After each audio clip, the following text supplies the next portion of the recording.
د کونړ له ولایتي ادارې سره په همغږۍ د ملي سوداګر خان محمد سرفراز باز او ملګرو لخوا د څوکۍ ولسوالۍ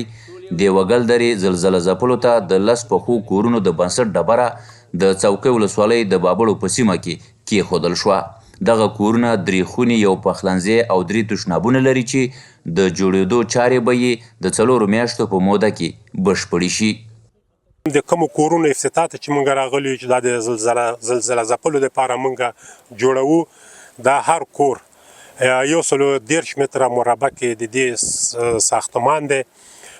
3 کوټې لري، 3 تشنابه لري، یوه اشپزخانه لري او په دې باندې تقریبا 9 میلیونه افغانۍ مصرف راځي چې دغه مصرف د افغانستان ملي تجارانو چې هغې په نمایندګۍ زما نوم خان محمد سرفراز باز دی، دلته راغلی یم او دغه کورونه موږ په خیر سره د خلکو ته جوړوو. چې اوس د باز صاحب راغلی دی دلته تقریبا موږ دپاره 10 کورونه جوړوي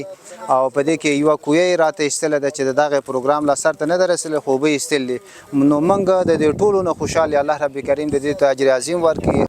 بل پلو د کونړ علماو شورا مسؤلینو او نورو مشرانو د ملي سوداګر باز او ملګرو یې مننه وکړه چې د خپلو زلزله ځپلو هیوادوالو د سرپناه په برخه کې یې مرسته وکړه. اساسي کار د دوی دپاره اوس چې ورته ضرورت لري هغه سرپناه ده. نو زموږ د ټولو مؤسساتو، د ټولو خیریه بنسټونو، د ټولو تاجرانو لکه څنګه چې حاجي صاحب دا قدم واخیسته، غوښتنه د هغوی نه هم ده چې په دغه کار کې داسې قدم واخلي د موږ سره او د خلکو دپاره یو اساسي سرپناه برابره شي. دا اوس چې کوم افتتاح موږ او تاسو شاهدان دي،